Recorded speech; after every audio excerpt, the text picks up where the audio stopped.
Guys, it's Terri Marie here with Movies Review and More with Brian Sebastian.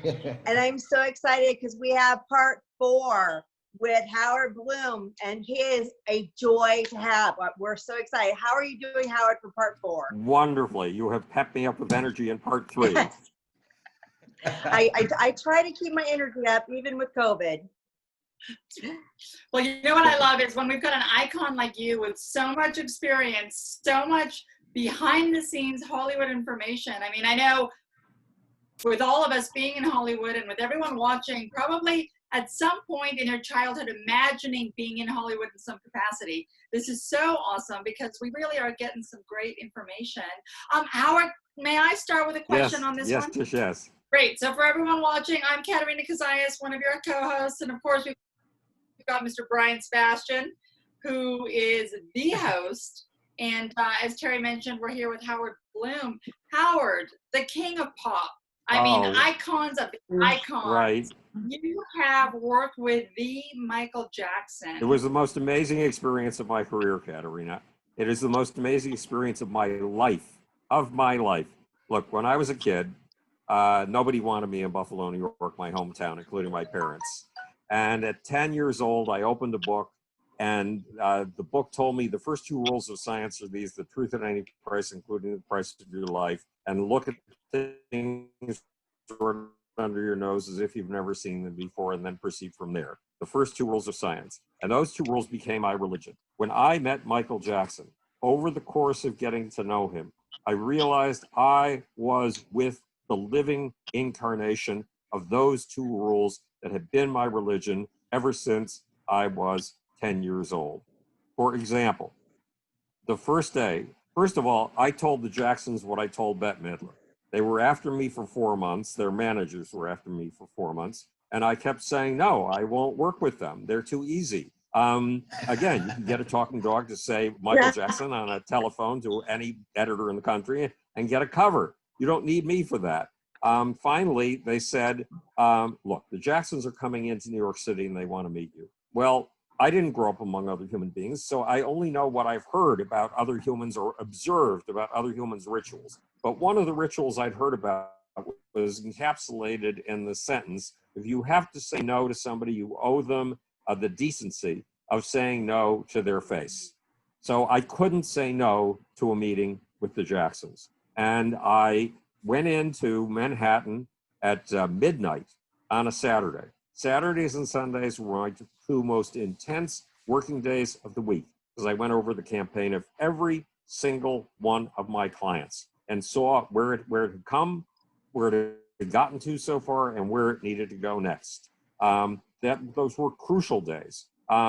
So midnight on a Saturday was going to be a really big intrusion. But look, I owed them the courtesy of saying no to their face, right? I went to the Helmsley Palace. I went up the elevator to the second from last floor.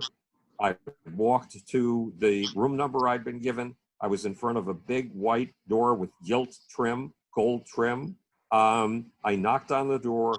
The door opened 3 inches, and I knew I would have to work with the Jacksons. And the reason was not easy to explain. There was a tape commercial in those days where they had a guy sitting in a chair listening presumably to the music coming off this wonderful audio tape, and they had a fan on him that must have been blowing at 140 miles an hour, and he was plastered up against the chair, and his hair was blown straight back behind him. And I saw 4 guys sitting up against a wall like that. You could tell from their body language alone that these were 4 of the most honest, decent people you'd ever met in your life. And some force that no one knew had them plastered up against the wall like that 140 mile per hour fan. There was some trouble in the room. They didn't even know it. That was one of the astonishing things. Wow. And yet all of this came across in just a 2-second glance through a slightly open door, and I knew I would have to work with them. So by 4 in the morning, they basically adopted us, and they said, you're starting at 10:30 tomorrow morning. It was already 4 o'clock in the morning. 10:30 was only 6.5 hours away. A few months later, I was at Merlin Jackson's pool house. The pool house is a little building next to the pool out behind the house in Encino, California. And it's a very tiny building. So it has room for one room on the first floor and one room on the second floor. And the room on the first floor had arcade games lined up against the walls. Well, no human could afford an arcade game, much less a whole wall lined with the arcade games, 4 of the walls lined with arcade games. And in the center of the room was a billiard table. So the brothers and I were standing at the billiard table, looking at potential merchandise. And I was trying to explain to them, you put on the most astonishing stage show anyone has ever seen. So your t-shirts have to be the most astonishing t-shirts anybody's ever seen. Your tour jackets have to be the most astonishing tour jackets anybody has ever seen. And the brothers were crowded around me. They put me at the center, which is amazing. I mean, what a privilege. And then I heard the screen door open. And somebody had taught me when I was 19 years old that if there's somebody coming into a room that other people want you to meet, you walk up to them, you put your hand out and you say, hi, my name is Howard. And they will stick their hand out and say, hi, my name is whatever it is. But I had never done it before. So meanwhile, I had read literally a stack of articles 4 inches thick on Michael Jackson. And every one of those articles said Michael was a bubble baby, that if you put his hand out to you, he would shrink away from it in fear, that he would not allow himself to be touched. So I walked up to the door and I put my hand out and I said, hi, my name is Howard. And the person who just walked in through the door put his hand out and gave me a perfectly normal handshake, just a tiny bit softer than normal, and said, hi, I'm Michael. And that was it. He was a human being like the rest of us. None of the stories about him had been true. And I said, look, I've got a press release that I need to get your approval on. Can I read it to you somewhere? So he took me up the stairs to the second floor. The second floor room was heaped to the ceiling with amplifiers and keyboards. Michael sat on an amplifier. I sat on another amplifier. And I started to read him my press release. And Michael, as I read him the press release, began to slump down in his seat. And he said, oh. And I went 2 more sentences into the press release. He said, oh, and slumped a little bit more. Until finally at the end, he said, that's beautiful, man. Did you write that? Now, I have been working on my writing since I was 12 years old. I had edited a literary magazine at NYU. We had won 2 National Academy of Poets prizes for that magazine. I took my writing very seriously. And I had been putting every bit of art and craft that I could develop into my writing since I was 12 years old. No one had ever seen that before. No one had ever seen the art hidden in the sentences. Only Michael Jackson saw that. So we went downstairs and we had a meeting with the art director from CBS. She came over with 4 art portfolios, some of the most gorgeous portfolios you've ever seen in your life. Most art portfolios are black vinyl. These were hand-tooled leather and hand-tooled cherry wood. She shoved the first of the portfolios across the table at us. The brothers, Michael was standing at my right elbow. His right elbow was up against mine. His right shoulder was up against mine. His left knee was up against mine. And Michael began to open the first page of the portfolio. He opened it just enough so we could see a square inch of the illustration. And he went, oh, and his knees began to buckle. And he opened it up a little bit more and he went, oh, and his knees buckled further. Oh, oh, oh, oh. Michael saw more in a square inch of that artist's work than the artist had ever seen in that square inch. Michael was seeing the infinite and the tiniest of things. Michael Jackson was having an aesthetic orgasm standing next to me. And because his knee was up against my knee, his shoulder was up against my shoulder, it was conveyed with all its power. Now remember, the second law of science, look at things run under your nose as if you've never seen them before, and then proceed from there. The law of awe, wonder, and surprise. Michael had seen the infinite in that picture. Michael was the second law of science, the law of all wonder and surprise, come to life in a way I had never imagined I would ever see in another human being in my life. And that's what Michael's life was about. Seeing far more in ordinary things than any of the rest of us ever see.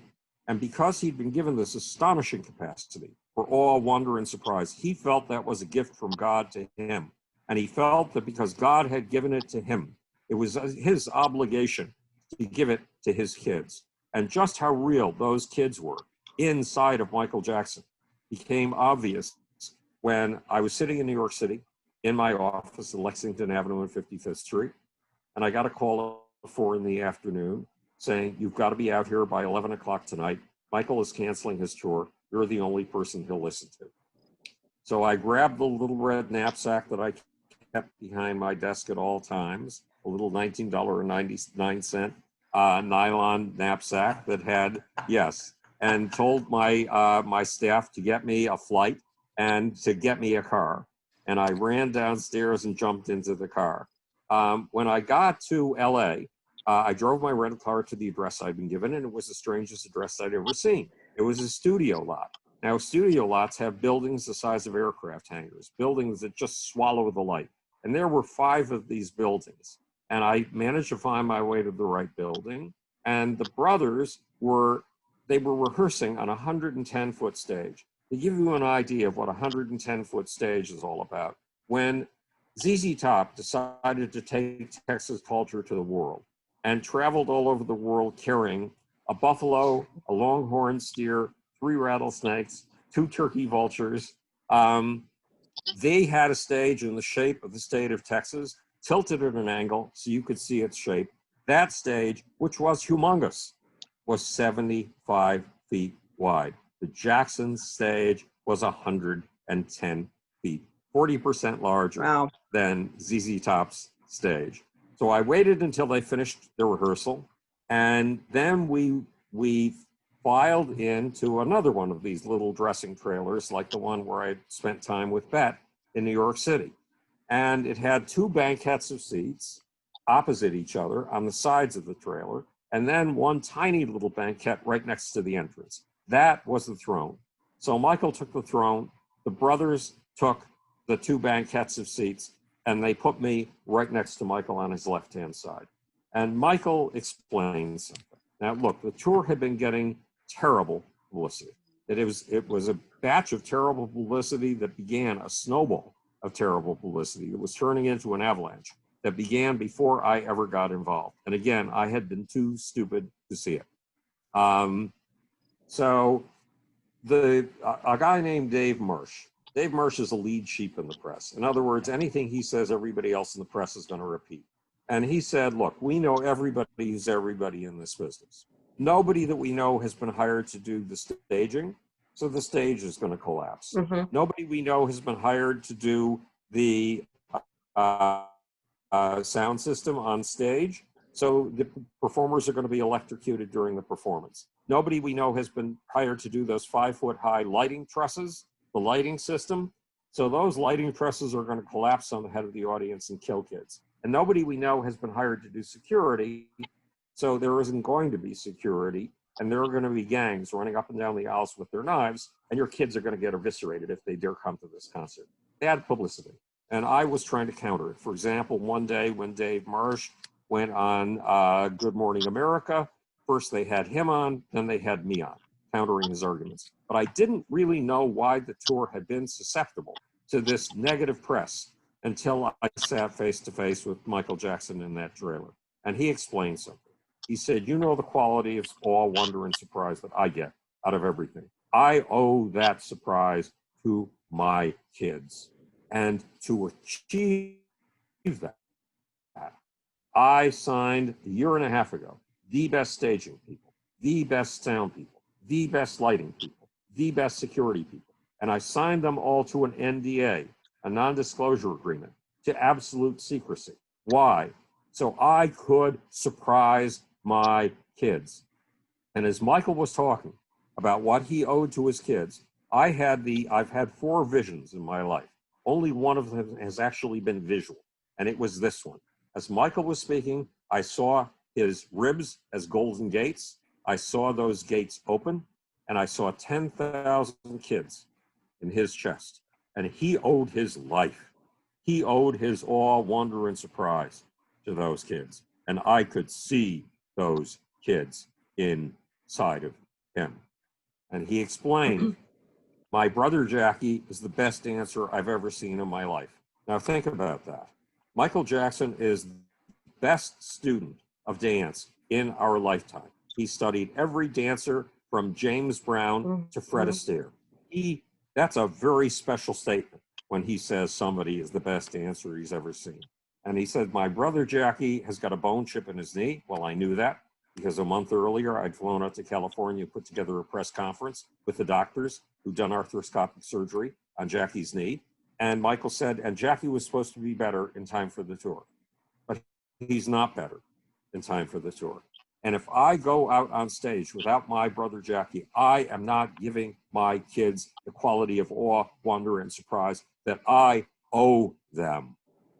It made perfect sense, except the problem was I explained to Michael exactly what was being said about the tour and how if he postponed his tour, it would validate every negative rumor that had been spread about this tour, and none of Michael's kids would be able to come to this tour. Their parents would not let him. Well, Michael spoke with the force of a prophet, with the force of God. You could see heaven in his chest. You could see divinity in those golden ribs of his. But I knew what I was talking about too. And there was no way I was going to let Michael Jackson, the most important person from the point of view of my spirit that I had ever met, do harm to himself by accident. So when we were finished, Michael said he would do the tour.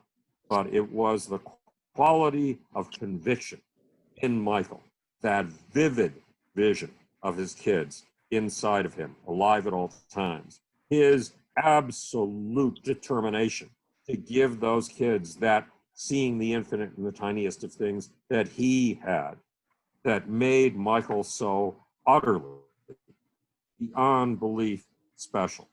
So if there is a category of humans who are beyond human, angels, saints, whatever they are, Michael is the only one in that category I have ever met in my life.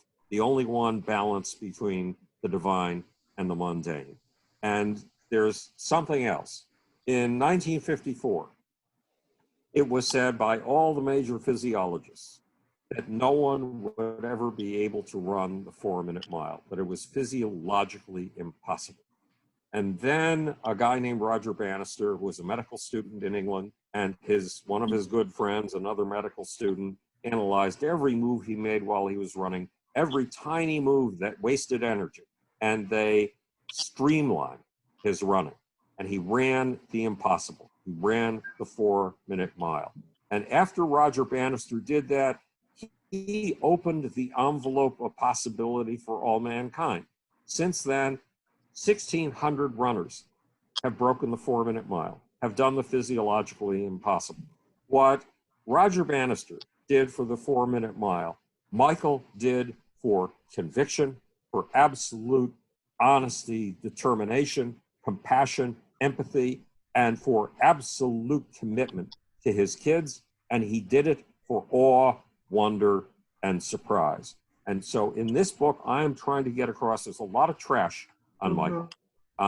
Leaving Neverland, the film that made a very convincing case that Michael was a sexual predator, came out a year and a half ago and made a big splash. There are all the parents, and we'll talk about those parents in a minute, who went after Michael, suing him for what they claimed he had done to their children. There's a lot of trash out there. Who Michael Jackson really is something you and I have to know. Why? Because he sets a new bar for our lives, and more important, for the lives of those kids who right now are going to have to take their first 2 years of school, probably online. He sets a bar that if they are aware of it, they can reach. So I have done everything in my power in this book, Einstein, Michael Jackson, and Me, to tell you who Michael Jackson really was. And to my gratification, it's hard to believe that you're going to achieve something like that when you're a mere mortal. But the Michael Jackson fan groups that I've spoken to seem to feel that, yes, this is the book that gets across who Michael Jackson really was. And I'm specifically trying to show you, how Michael pushed the boundaries of human perception to a new level and pushed the boundaries of awe, wonder, and surprise in ways that we've never previously conceived. I had a question when you said you saw the children in Michael Jackson's heart, because there's been other people talk about how he tried to save children from, there's so many predators in Hollywood. Would that be part of it, his protection of the kids, if you address that in the book? Yes. I mean, his manager, who was, Michael unfortunately surrounded himself very often with clowns. Mm-hmm. And his manager was the dumbest man I've ever run into in the entertainment industry. So despite the fact that he and I did not get along, one day he came to me and said, he said, I'm not supposed to tell you this. But you know what Michael does every night in the 45 minutes before he goes on stage? Because remember, this is a very fraught time. You've probably all performed. And when you perform, you have to psych yourself up to go in front of an audience. Well, here's how Michael psyched himself up. He had his manager find 2 kids dying of cancer who wanted more than anything else in life to meet Michael Jackson. And he had those 2 kids brought to his backstage room. And he spent his 45 minutes before he went on stage with them. That's extraordinary. That's just extraordinary. And as for the stories about Michael Jackson being a sexual predator on children, okay, once upon a time, Billy Joel and I both love motorcycles. I used to commute to work on my motorcycle. Earlier, I commuted to work on my bicycle. So Billy loves his motorcycles. And one day he was motorcycling out on Long Island where he lives, and he was coming toward a green light, and the speed limit was 45 miles an hour. And what do you do when you see a green light and the speed limit is 45 miles per hour? You continue through the green light at 45 miles per hour. But there was a car coming perpendicular to him at right angles to him. And that car had a red light. And what was it supposed to do? When it saw a red light, it was supposed to stop, but it didn't. It cut Billy off. It was trying to make a left-hand turn. It was less than the proper braking distance. Billy put on the brakes for all he was worth. His motorcycle smashed into the side of the car. He flew over the car and landed on the other side. And the driver, a 27-year-old woman, got out hysterical. She was afraid she had killed this motorcyclist. She had no idea who he was. He was medevaced to Lenox Hill Hospital, and they thought they would lose Billy's right hand. Now, why does Billy Joel write a song like Piano Man? It's because he feels most alive when he is on stage pounding on that piano. Would he do that if he lost his right hand? No. And if he lost his right hand, we would lose. You and me would lose. A national treasure. Somebody profoundly important in our lives. Well, the woman who had gone through the red light must have gone to an attorney, and the attorney must have said something to her along the lines of, lady, you've got to realize what you've done here. You have not just collided with any old motorcyclist. This is a superstar. And if you say he hit you, not you hit him, that the fault is his, not yours, he will have to settle with you out of court to keep the story out of the headlines, because this story will be bad for his career. So she got $250,000, which I realize is not much money these days in show business terms. For all of us, it's a lot of money, but it was a lot of money back then. That is exactly what I think the parents started to do with Michael Jackson. And by the parents, I mean this. You know how excited you got about your first sleepover when you were a kid? It was a wildly exhilarating experience. Now remember, Michael started rehearsing with his brothers when he was 6 years old. He became a professional when he was 9 years old. He was performing in front of kings and queens by the time he was 10 years old. Michael Jackson never had a childhood. Now there's a researcher who came to this bedroom where I'm talking to you, from which I'm talking to you right now, once while I was still stuck in here for 15 years. It was just brilliant. And that researcher deprived baby rats of the ability to play with each other. Yes, baby rats do play with each other. And he didn't let them get together with each other until they were adults. Well, those adult rats acted as if they had play deprivation, as if they needed to get in the same amount of play in their adulthood that they would have gotten in their childhood. Michael Jackson was suffering from play deprivation. Michael Jackson was suffering from childhood deprivation. He never had those sleepovers when he was a kid. So once he became a star, he had the opportunity to live the childhood that he had never possessed. And he was very aware of the fact that he was living it on behalf of his kids, that by living it with awe and wonder, he was making himself even more capable of giving on stage and in this recording studio what he gave to his kids. Michael Jackson's bedroom was not a private place. When we think of somebody, a sexual predator, we're thinking of somebody with a very private place. No, that's not the nature of Michael Jackson's bedroom. Michael Jackson's bedroom was always public. When Lionel Richie, another one of my clients, went over to Michael's house to write the lyrics for We Are the World, what did they do? They lay on the rug in the bedroom, passing lyrics back and forth until Lionel suddenly felt something eyeing him at the level of his eyes. And remember, he was laying on the floor. What could possibly be looking at him at eye level from 2 feet off the floor? He turned his head very slowly, and it was Michael's boa constrictor muscles sizing him up for breakfast. So that was the nature of Michael Jackson's bedroom, a public place. And so when Michael had his sleepovers, it wasn't to do dark and private things. It was to have the thrill that you had when you had your first sleepover, and to give that thrill to kids, not a sexual thrill. You never had sex with the people that you were having sleepovers with when you were 10 years old. And yet it kept you up all night. You just couldn't stop talking, right? But at one point, that the women who had these kids sometimes were very distressed people who'd gone through a lot of trauma themselves. And one of them decided to do the Billy Joel thing, to get the easy money, to make a false claim. At least I believe it was a false claim, that Michael Jackson had sexually abused her child, who loved being in Michael Jackson's bedroom at these sleepovers. And she got a $23 million settlement. And once that happened with one parent after another started doing it. And if you look at what happened to those kids and their parents, once those parents got this dirty money, the father of one of these kids killed himself. The son got an order, a protection order against his father, and the two were separated for the rest of their lives.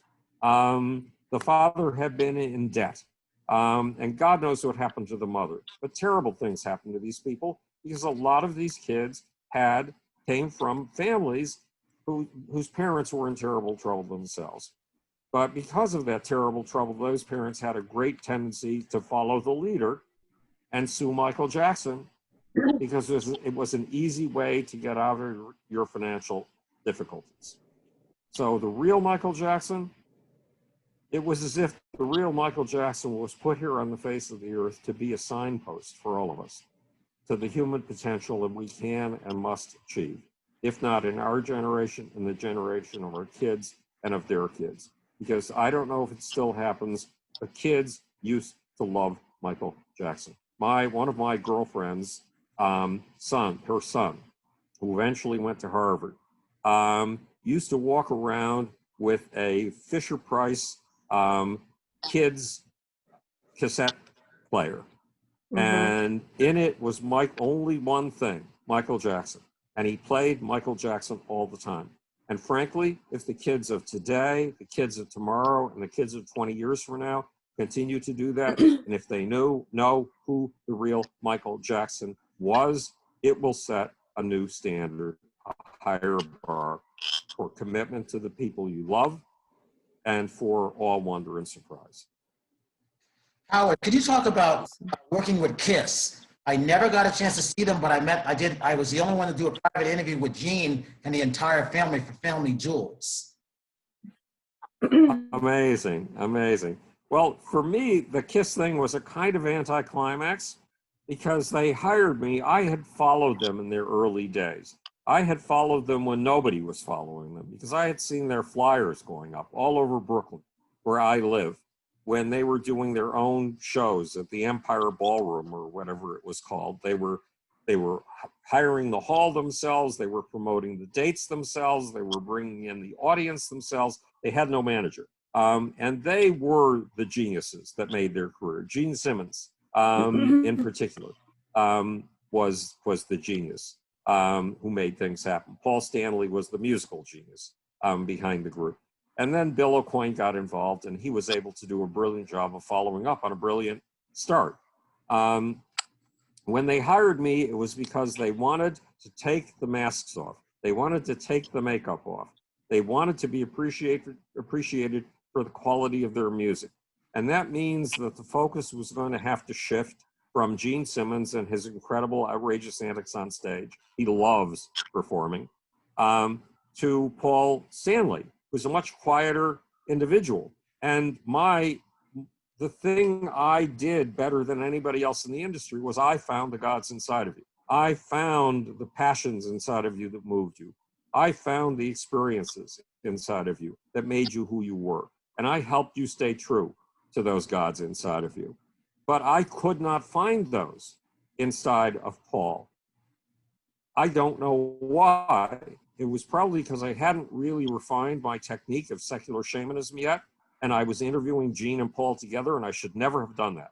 I should have taken Paul on his own, and if it took 3 interviews, I should have interviewed him and put the focus entirely on him. But this is a thought after the fact, because I felt I did not succeed in that campaign in any way whatsoever. Yes, my staff was trained to do 10 times as much publicity a month as any of my competitors. So from the point of view of publicity, we did a spectacular job. But finding what really made KISS authentic and getting that across, no, I failed to do that, unfortunately. And you asked before, Brian, about Earth, Wind, and Fire. Well, the Earth, Wind, and Fire story is interesting too. It was, again, before I had developed the technique of secular shamanism. And I read all of Earth, Wind, and Fire's lyrics, and I read every article that had ever been done about them, but it was their album covers that gave me a hook. So I had a lunch at the Essex House with Maurice White, who was Earth, Wind, and Fire.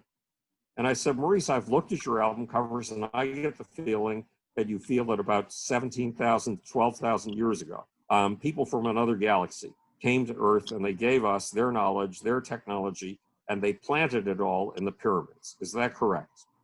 And Maurice had this huge smile on his face, and he said, yes. So I said, okay, there's a guy in the science community who believes that there may be intelligence in other galaxies.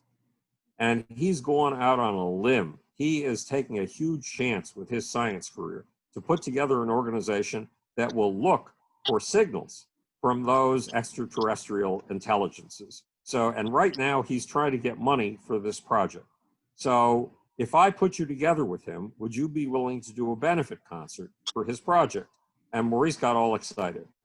So I had my staff track down Carl Sagan, and we got the phone number of the summer cottage where he hung out. And I put Carl Sagan on the phone with Maurice White, which should have been historic, right? And within 2 minutes, Carl Sagan picked up on where Maurice was coming from. Now, Carl was already taking a huge chance, going way out on a limb with this SETI project, the Search for Extraterrestrial Intelligence. But Maurice was way beyond the limb, far beyond the limb, and he was into pseudoscience, not real science. And that was beyond what Carl could afford to involve his own career with. So the conversation was over in about 4 minutes, unfortunately. And instead, I found the Black United Fund, which was struggling to establish its identity. And I put Maurice together with the Black United Fund, and we did everything in our power to give visibility to the Black United Fund, which is important because you need to cultivate your base. And it is very important when you're a crossover act to let your base, your black base, know, if you are black, that you have not abandoned them, that they are still powerfully significant to you, which I also did with the Jacksons. But that was not flying as high as the Carl Sagan SETI project would have taken us. Wow. Well, we got about 4 minutes left. So Terri, what's your quick question to Howard? Oh, my quick question. Working with Run DMC, they were never supposed to make it. So I was a big fan of Run DMC. They kind of started the whole rap music movement. So I just kind of wanted to kind of talk a little bit about that. Well, it really started with a woman named Sylvia Robinson calling me on the phone and asking if she could come in from New Jersey to have a meeting with me. Sylvia Robinson had done something impossible when she was 21 years old. Women were not allowed in the recording studio. Blacks were not allowed in the recording studio. She was both a woman and black.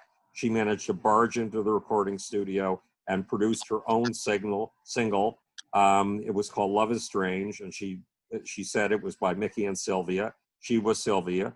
Then she had 2 platinum albums on her own when she was middle-aged. Then when she came into my office, she told me how she had been cruising in her Rolls through the South Bronx and heard this music out on the streets. Kids were blocking off entire streets and setting up huge amplifiers and turntables and playing this entirely new form of music.